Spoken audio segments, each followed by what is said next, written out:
China వస్తువులను America నిషేధించింది కదా. అయితే చైనా ఒక కొత్త ఎత్తుగడ వేసిందట. చైనాలో తయారైనటువంటి వస్తువులు ఇప్పుడు అమెరికాకి పంపించాలి. పంపించకపోతే చైనా ఆర్థిక వ్యవస్థ కుప్పకూలిపోతోంది.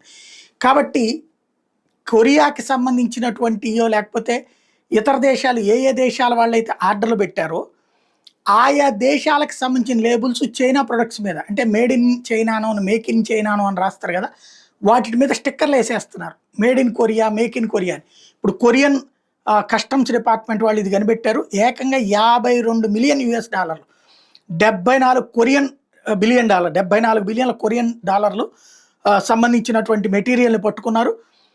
Total value of illegal exports in the first quarter of 2025 reach 29.5 billion Korean. ఇది తాజాగా బయటపడినటువంటి అంశం. ఈ విషయాన్ని అమెరికా దృష్టికి కూడా తీసుకెళ్లారు. మేడ్ ఇన్ చైనా అన్నటువంటి దాని మీద మా స్టిక్కర్లు వేసి తీసుకొస్తున్నారు కాబట్టి చెక్ చేసుకో